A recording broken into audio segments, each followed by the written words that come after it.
Hello, my dear friends. I am Dr. Wasim I Khan, Assistant Professor, Shri Shivaji Law College, Parbhani, Maharashtra, India. So, today's point of discussion will be the offense of mischief. And in this particular lecture, we will discuss section 425 to section 430 of Indian Penal Code, which is a part and parcel of offense of mischief. तो आज के इस lecture में हम discuss करेंगे mischief इस offence को section 425 से लेकर सेक्शन 430 तक हम डिस्कस करने वाले हैं। इस पर पूछे गए क्वेश्चन भी हम डिस्कस करेंगे और ऐसे क्वेश्चन जो एग्जामिनर इन सेक्शंस पर पूछ सकता है वो भी हम डिस्कस करेंगे। So let's start the topic.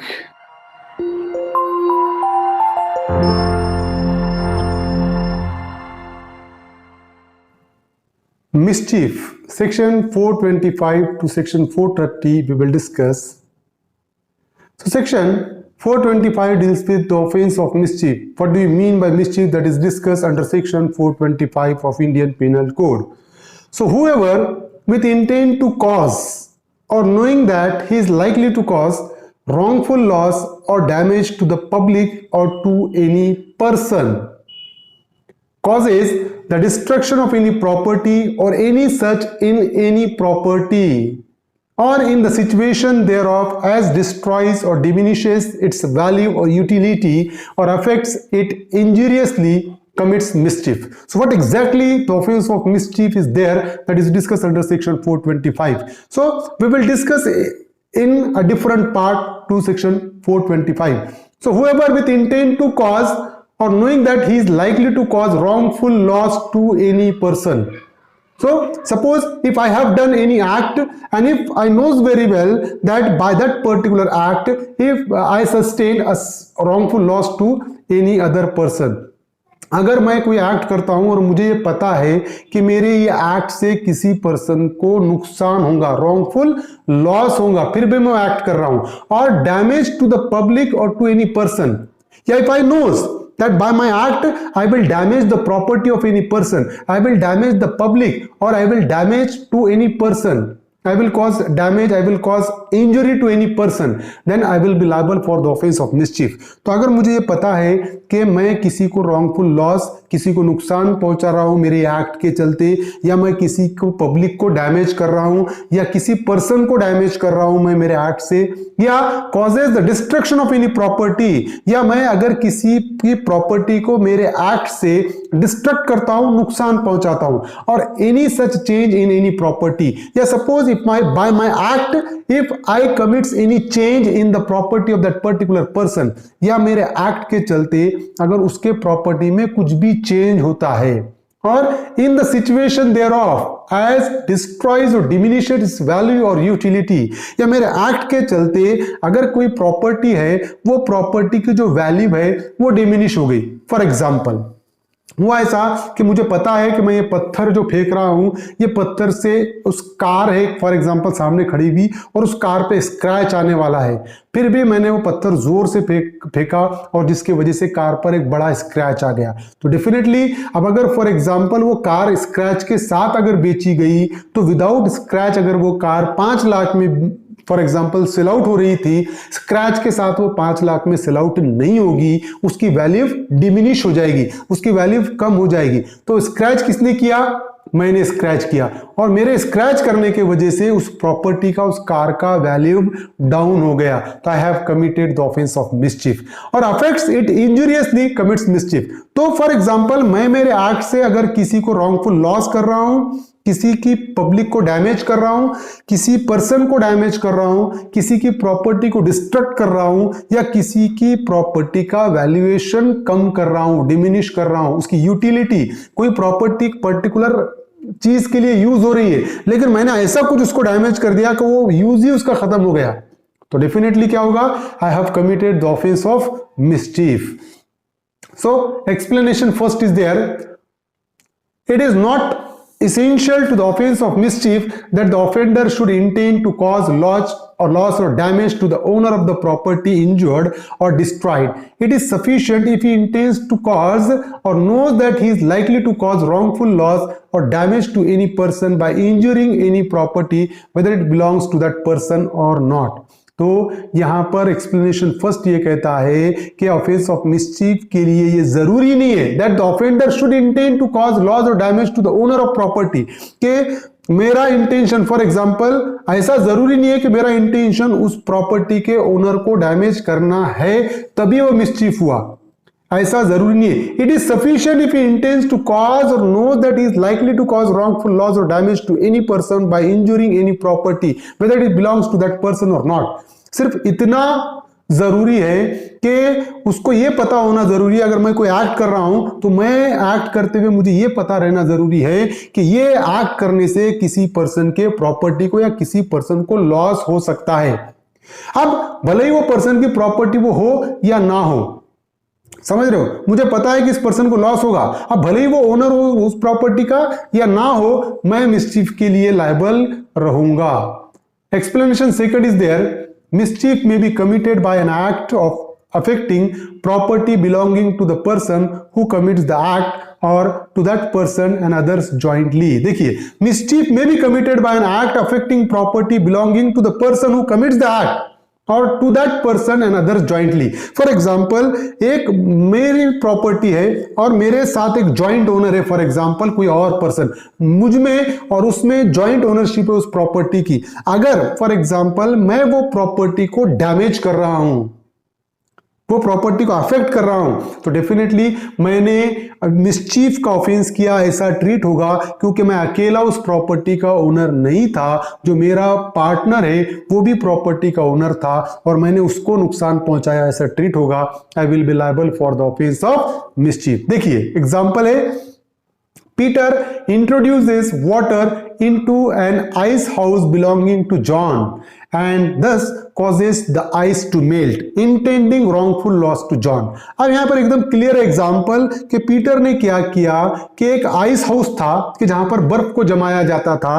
Peter ने क्या किया कि वहां पर पानी छोड़ दिया उस आइस हाउस में. अब डेफिनेटली जब है कि वाटर, अगर जो पानी है बर्फ के कांटेक्ट में आएगा तो बर्फ पिघलना शुरू हो जाएगा, और उसका इंटेंशन भी वही था. पीटर ने वही कि जॉन का जो आइस हाउस था उसमें पानी छोड़ दिया, जिसके वजह से वो बर्फ पिघलना शुरू हो गया, और पीटर का इंटेंशन भी यही था कि जॉन को रॉन्गफुल लॉस पहुंचाए, वो कि जॉन को नुकसान हो, इस इरादे से उसने पानी छोड़ा कहां पर, आइस हाउस में. तो क्या होगा, पीटर हैज कमिटेड मिसचीफ. यहां पर पीटर ने डेफिनेटली मिसचीफ का ऑफेंस किया, क्योंकि पीटर ने जॉन को रॉन्गफुल लॉस पहुंचाने के इरादे से, उसको नुकसान पहुंचाने के इरादे से उसका ये एक्ट किया था. अब देखिए 2012 में महाराष्ट्र जुडिशियल एग्जामिनेशन में पूछा गया क्वेश्चन है, essential ingredients of the offence of mischief is intention to cause destruction of a property, intention to change nature of a property, intentionally causing wrongful loss or damage to the property of another by destroying or diminishing its value. None of the above. तो correct option is option C, 3, है ना. Intentionally causing wrongful loss or damage to the property of another by destroying or diminishing its value. तो intention to cause destruction of a property mischief नहीं है, सिर्फ intention है तो mischief नहीं है. Intention to change the nature of property, सिर्फ intention है, किया नहीं उसने, तो मिसचीफ का ऑफेंस नहीं होगा. लेकिन यहां पर अगर रॉन्गफुल लॉस करता है या प्रॉपर्टी की वैल्यू को डिमिनिश करता है तो मिसचीफ का ऑफेंस है. Option third is the correct answer. Uttarakhand judicial examination 2019 में पूछा गया क्वेश्चन है, A causes cattle to enter upon the field belonging to Z, intending to cause damage to Z's crop. A committed the offense of cheating, mischief, dishonest misappropriation of property. None of this. So the mischief is offense. तो ए का intention क्या था, ए का intention उसने क्या किया कि जानवरों को किसके फील्ड में, जेड के फील्ड में छोड़ दिया, और वो इसलिए कि जो जेड की क्रॉप थी उसको डैमेज पहुंचाने के इरादे से उसने जानवरों को वहां पर उसके फील्ड पे छोड़ा. तो डेफिनेटली कौन सा ऑफेंस किया उसने, offence of mischief. Punishment for offense of mischief, section 426. Whoever commits mischief shall be punished with imprisonment which may extend to 3 months or with fine or with both. जो भी mischief को offense करेगा 3 साल की सजा या फाइन या दोनों हो सकता है, 3 महीने की सजा, फाइन या दोनों हो सकता है. Section 427, mischief causing damage to the amount of 50 rupees. अब देखिए सेक्शन 427 क्या कहता है, whoever commits mischief and thereby causes loss or damage to the amount of 50 rupees or upwards, अगर मिसचीफ से, अगर फॉर एग्जांपल मैं इंटेंशनली अगर किसी के प्रॉपर्टी को डैमेज करता हूं तो मैंने मिसचीफ का ऑफेंस किया, और अगर उस पर्टिकुलर प्रॉपर्टी को मैं डैमेज कर रहा हूं जिसकी वैल्यू 50 रुपये या उससे ज्यादा है, 50 रुपये या उससे ज्यादा की अगर प्रॉपर्टी को मैं डैमेज करता हूं तो मुझे सेक्शन 427 में पनिशमेंट होगी, and I shall be punished with imprisonment which may extend to 2 years or with fine or with both. तो 2 साल तक की सजा, फाइन या दोनों हो सकता है। तो इन शॉर्ट अगर हम कहें तो देखिए कि 50 रुपये से कम की अगर वैल्यू की प्रॉपर्टी को अगर डैमेज करते हैं तो सेक्शन 426 में पनिशमेंट होगी, और अगर 50 रुपये से ज्यादा, 50 रुपये अमाउंट या उससे ज्यादा के अमाउंट को प्रॉपर्टी को डैमेज करेंगे तो 2 साल तक की सजा होगी सेक्शन 427 में। सेक्शन 428, मिसचीफ बाय किलिंग और maiming animal of the value of 10 rupees. देखिए, whoever commits mischief by killing, poisoning, maiming or rendering useless any animal or animals of the value of the 10 rupees or upwards, तो definitely अगर कोई animal है, कोई पालतू जानवर किसी ने पाल रखा है, अगर फॉर एग्जांपल उस जानवर को अगर जान से मार देते हैं या उसको जहर दे देते हैं या फॉर एग्जांपल उस एनिमल को यूजलेस कर देते हैं, और उस एनिमल की अगर वैल्यू 10 रुपये या 10 रुपये से ज्यादा है, समझ रहे हो कि अगर कोई जानवर को मार दिया या उसको जहर दे दिया या उसको यूजलेस कर दिया, अगर उस जानवर की कीमत 10 रुपये या 10 रुपये से ज्यादा है, उस सिचुएशन में सेक्शन 428 में पनिशमेंट होगी, and such person shall be punished with imprisonment which may extend to 2 years or with fine or with both.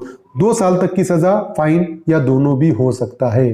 429, मिसचिफ bye killing और मेमिंग कैटल ऑफ एनी वैल्यू और any animal of the value of 50 rupees. तो अगर for example जो जानवर है उसकी कीमत 50 rupees है, so whoever commits mischief by killing, poisoning, maiming or rendering useless any elephant, camel, horse, mule, buffalo, bull, cow or ox, whatever may be the value thereof। अगर for example कि अगर कोई हाथी है या ऊंट है, कैमल है, या फॉर एग्जाम्पल घोड़ा है, या वो फॉर एग्जांपल डोंकी रहने दो, बफेलो रहने दो, या बुल रहने दो, काऊ रहने दो, अगर इसमें से कोई भी अगर जानवर है और उसकी वैल्यू कितनी भी हो, अगर ऐसे जानवर को अगर फॉर एग्जांपल मार देते हैं जान से या उसको जहर दे देते हैं या उसको यूजलेस करते हैं तो उस सिचुएशन में सेक्शन 429 में पनिशमेंट होगी, और any other animal of the value of 50 rupees और अपवर्ड्स। तो अगर ये जो है कि for example elephant, camel, horse, mule, buffalo, bull और काऊ और ऑक्स, इनको छोड़कर अगर कोई जानवर है और जिसकी कीमत 50 रुपये या 50 रुपये से ज्यादा है तो उस सिचुएशन में पनिशमेंट होगी सेक्शन 429 में, and punishment shall be imprisonment which may extend to 5 years or with fine or with both. 5 साल तक की सजा हो सकती है, फाइन या दोनों भी हो सकता है। Section 430, mischief by injury to works of irrigation or by wrongfully diverting water। So whoever commits mischief by doing any act which causes or which he knows to be likely to cause a diminution of the supply of water for agricultural purpose।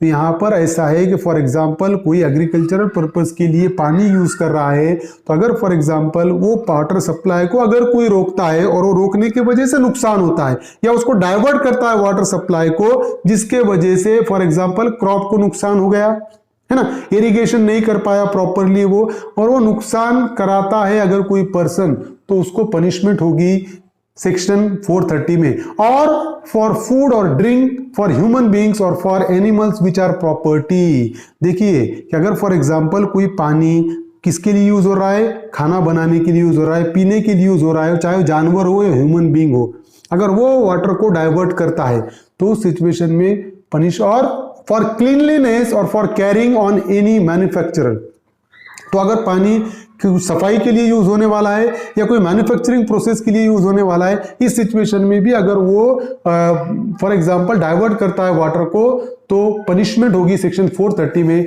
और punishment क्या होगी, shall be punished with imprisonment which may extend to 5 years और with fine और with both.